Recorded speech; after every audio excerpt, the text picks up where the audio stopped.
Hello everyone, मैं मिथुन सिंह स्वागत करता हूं आप सभी का। आशा करता हूं आप सभी बहुत अच्छे होंगे। जीएसएससी सहायक आचार्य की जो परीक्षा हो रही है, आपको पता होना चाहिए कि इस पे सरकार बहुत जल्द ही जो है आपको एक्शन लेते हुए दिखेगी। देखो, हेमंत सोरेन जेल में थे, उसके बाद देखो हुआ क्या। हेमंत सोरेन जेल से बाहर निकलते हैं and after that Champai Soren को क्या कर दिया जाता है, इनको इस्तीफा दे दिया जाता है और बोला फिर से जो है हेमंत सोरेन यहाँ पे चीफ मिनिस्टर ऑफ झारखंड बन जाते हैं। आफ्टर दैट पीजीटी की, देखिए सब कुछ निकल गया था। पीजीटी की जो है होर्डिंग वगैरह लग चुके थे, न्यूज़पेपर में आर्टिकल छापे गए थे, इसके अलावा एडवर्टीजमेंट भी जो है पहले पेज पे बड़ा बड़ा दिया गया था। उसके बाद जो है चंपई सोरेन को हटा दिया गया और पीजीटी के ज्वाइनिंग डेट को चेंज करके हेमंत सोरेन की वाहवाही लुटवाने के लिए जो है हेमंत सोरेन के द्वारा जो है नियुक्ति पत्र दी गई है। तो हेमंत सोरेन अब जो है चाहते हैं कि फिर से ये झारखंड के सीएम बन जाए और इलेक्शन जीत जाए। इसके लिए ये जी तोड़ मेहनत कर रहे हैं और इसी के रिगार्डिंग जो खबर है सहायक आचार्य की, जो ज्वाइनिंग कब होगी, रिजल्ट को लेकर क्या अपडेट है, किस महीने ज्वाइनिंग हो जाएगी और डॉक्यूमेंट तैयार करना है आपको, डॉक्यूमेंट वेरिफिकेशन के लिए क्या क्या डॉक्यूमेंट की जरूरत पड़ेगी और 3 में से जो 1 लोगों को नौकरी मिलने वाली बात यहाँ मैं बोल रहा हूँ, इसके बारे में भी हम लोग बात करेंगे। तो चलिए मैं आपको सीधे जो है लेकर चलता हूँ ये नोटिफिकेशन की ओर। और देखिए एक और जो सबसे इंपॉर्टेंट वाली बात है वो मैं आपको बताना चाहता हूं। देखिए सूरज मंडल जी को आप लोग जानते होंगे। सूरज मंडल जी की वजह से ही जितने सीटेट के कैंडिडेट हैं उन्होंने फॉर्म को भर पाया, आपको पता होना चाहिए ये बात।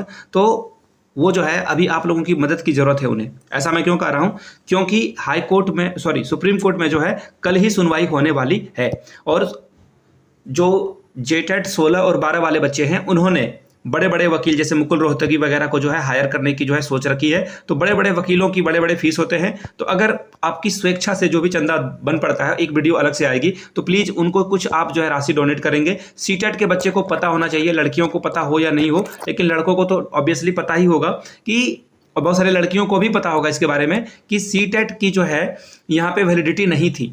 जो हाईकोर्ट रांची है वहां से जो है हम लोगों ने केस लड़ा और फिर हम लोगों को जीत मिली है। तो आप लोग सूरज जी को सपोर्ट जरूर करें, ज़्यादा लोग सामने आएंगे तो ऑब्वियसली हम लोग केस जीतेंगे भी और नौकरी भी यहाँ पे लेंगे। तो खैर यहाँ से देख लीजिए, जो मैंने एक एक बात बताई है वो मैं आपको बता देता हूँ। यहाँ से पहले आप देख लो, यह नियुक्ति की जो है अगस्त सितंबर में, यानी कि अगले महीने तक। अब मैं आपको ये बता देता हूँ, देखिए जेएसएससी को जो है 2 रिजल्ट तैयार करने के लिए जो है बोला जाएगा, याद रखिएगा। एक विथ सीटेट, मैं पेन का कलर चेंज कर लेता हूं ताकि आपको अच्छे से चीजें दिखे यहाँ पे, ठीक है। एक जो सबसे पहले क्या तैयार करने वाले हैं, एक देखो ये तैयार करेंगे, 1 मिनट, ये कलर चेंज हुआ क्यों नहीं, ठीक है। सबसे पहले ये देख लो, ये जो है विदाउट जो है सीटेट को यहाँ पे इंक्लूड किए हुए ओनली जेटेट का ये रिजल्ट निकालेंगे। पहला रिजल्ट ये होगा। दूसरा ये होगा कि जेटेट और सीटेट दोनों शामिल होंगे और उसके बाद मेरिट लिस्ट तैयार किया जाएगा। तो ये हुई पहली बात, जिसमें जो है रिजल्ट जो है आपको देखने को मिल जाएगा। रिजल्ट बहुत जल्द, मैं बता रहा हूँ 15 से 20 दिनों में जो है जेएसएससी के द्वारा जो है रिजल्ट आपको देखने को मिल जाएगा। एग्जाम सारे लोगों का खत्म हो, उसके बाद 20 से 25 दिनों में आपका रिजल्ट आ जाएगा। पहली बात। दूसरी बात, ज्वाइनिंग के लिए देखो बहुत ज्यादा समय नहीं मिलने वाला है। रिजल्ट के ठीक बाद लोगों को ज्वाइन कर लिया जाएगा। जैसे ही रिजल्ट आता है 10 से 15 दिनों में आपको जो है ज्वाइनिंग करा दी जाएगी। अब देखिए ये डॉक्यूमेंट तैयार कर लें। अगर आप अच्छे से एग्जाम दे रहे हो, डेफिनेटली आप अच्छे से ही एग्जाम दे रहे होगे, तो डॉक्यूमेंट वगैरह तैयार करके रखें। सेल्फ अटेस्टेड वगैरह सब कुछ, आप डॉक्यूमेंट की 2-4 फोटो कॉपीज वगैरह जो है सेट तैयार करके रखोगे। रिजल्ट के बाद आपको ये भाग दौड़ नहीं होनी चाहिए। आधार कार्ड जरूर रख लें, आधार कार्ड वहाँ मांगा जाएगा, तो ओरिजिनल आधार कार्ड रखना है आपको, पहली बात। अगर एड्रेस वगैरह का कुछ भी इशू है तो प्लीज़ पहले ही चेंज करा लेना है आपको।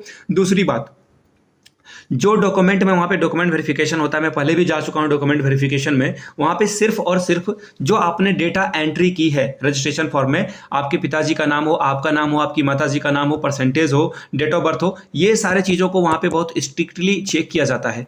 तो जो आपने डेटा दिया है वो डेटा मैट्रिक। और एक और बात, जो ये सारा पप्पा मम्मी या फिर आपका डेट ऑफ बर्थ है, ये सब कुछ जो है आपके 10th के मार्कशीट के अकॉर्डिंग देखा जाएगा। तो प्लीज मेक श्योर इन चीज़ों को आप ध्यान में रखोगे। अब देखिए 3 में से 1 लोगों को नौकरी मिलेगी, ऐसा मैंने क्यों लिख दिया यहाँ पे थंबनेल पे।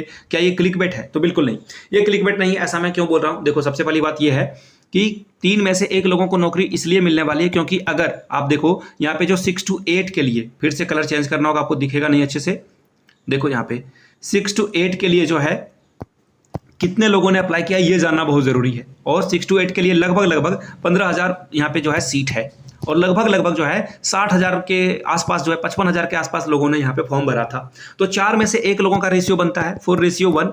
अब इसमें से मैं आपको बताऊं, मैं जब पेपर 2 का एग्जाम दे रहा था रांची में, तो मेरे सीट के बगल में दो राइट साइड में 2 सीटें थी, लेफ्ट साइड में 2 सीटें, और मैंने रूम में काउंट किया तो टोटल 15 बच्चे एब्सेंट थे। मेरे ही सेंटर से, मेरे सेंटर के मेरे वाले हॉल में 15 बच्चे एब्सेंट थे। तो अब मैं आपको बता देता हूं ये जो रेशियो होने वाला है, मैं आपको क्लियरली बता देता हूं, ये 45K के आसपास है। 45,000 बच्चे में से जो है 15,000 लोगों को नौकरी दी जाएगी। अगर आपने रेशियो पढ़ रखा है तो ऑब्वियस सी बात है ये जो है 3:1 में बदल जाएगा, यानी कि 3 में से किसी एक की जॉब लगनी तय है। ये जो है ये गारंटी वाली बात है, ठीक है। अब देखिए ये सब्जेक्ट टू सब्जेक्ट वेरी भी करेगा। ये मत आप अब देखो जॉब नहीं लगा, अब 3 दोस्त में से किसी एक का जॉब नहीं लगा तो आप मेरे ऊपर चढ़ जाओगे। तो इसके लिए मैं आपको बता रहा हूं, देखो इसका सीधा सीधा रीजन है कि हर सब्जेक्ट में अलग अलग वैकेंसीज आई हुई है। हर सब्जेक्ट के लिए अलग से वैकेंसी आई हुई है। तो ऐसे में वैकेंसी के आधार पर जो है चीज़ें देखी जाएगी, ये आप याद रखना। ये पहली बात है। जो सबसे ज़्यादा जिस सब्जेक्ट में,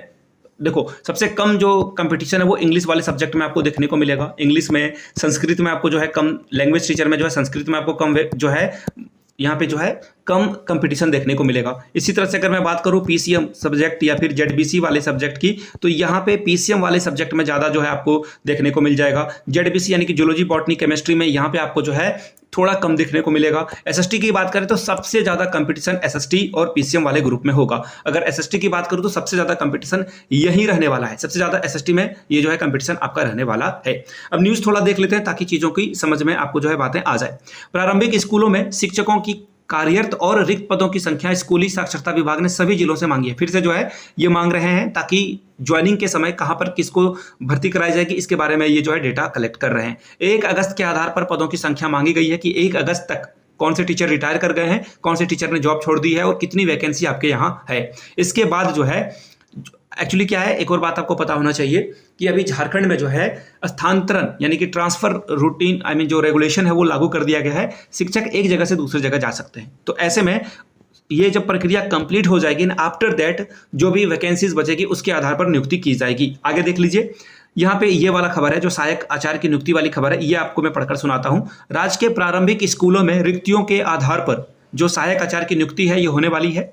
यह नियुक्ति अगस्त और सितंबर में होगा, क्योंकि अक्टूबर या नवंबर में कभी भी, आई रिपीट, कभी भी चुनाव की घोषणा हो सकती है। ऐसे में सरकार बहुत रैपिडली जो है चीज़ों को डील कर रही है। आगे देखिए, जिला और शिक्षा विभाग को पहले से ही पता रहा होगा कि किस जिले में किस विषय पर कितने पद खाली हैं, तो इससे स्कूल का आवंटन शिक्षक के पदों के अनुकूल किया जाएगा। जैसे कि एसएसटी के लिए जहां कहां पर कितने पोस्ट वैकेंट है उसके आधार पर आपकी नियुक्ति की जाएगी। अब देखिए बात ये भी आ जाता है कि आपने जो 24 जिले भरे थे वरीयता के आधार पर, उसके अकॉर्डिंग जो है अगर आपका नंबर अच्छा आता है तो आपको होम डिस्ट्रिक्ट ही मिल जाएगा। लड़कियों के लिए थोड़ी सी सहूलियत होगी, यहाँ पे लड़कियों को होम डिस्ट्रिक्ट वगैरह के लिए जो है थोड़ी सी अप्रोच ज़्यादा रखी जाएगी। तो डॉक्यूमेंट वगैरह तैयार करके रख लें आप लोग, नौकरी लगने वाली है आप लोगों की। सभी लोगों की नहीं लगेगी, ऑब्वियस सी बात है, मैं बिटर ट्रूथ बोलता हूं, लेकिन 3:1 में जो है 6 to 8 में जॉब लगने वाली है। और 1 to 5 में तो और भी खराब हालत है, वहां पे बहुत कम लोग, एक्चुअली क्या है ना, सीट भी वैकेंट यहाँ पे रह सकता है। और आपको भी पता है पारा शिक्षक वाले में जो है सीट वैकेंट तो रहेगा ही रहेगा। तो खैर जो भी इसके बारे में और भी अपडेट आएगी उसकी सूचना आपको समय रहते मिलेगी। बाय द वे, जिनका पेपर 3 है वो जाकर वीडियोज देख लें, चेकआउट कर लें। करंट अफेयर्स की वीडियो, जीके की वीडियोज फटाफट चैनल पे आ रही है, उन जाकर वीडियोज को चेकआउट कर लें। वीडियो को यहाँ तक देखने के लिए आप सभी का बहुत बहुत शुक्रिया। इस वीडियो को शेयर करें अपने दोस्तों के बीच, लाइक करें, और अगर पहली बार आए हैं तो चैनल को सब्सक्राइब करते हुए जाएंगे। वीडियो को यहाँ तक देखने के लिए आप सभी का बहुत बहुत शुक्रिया। Have a good day.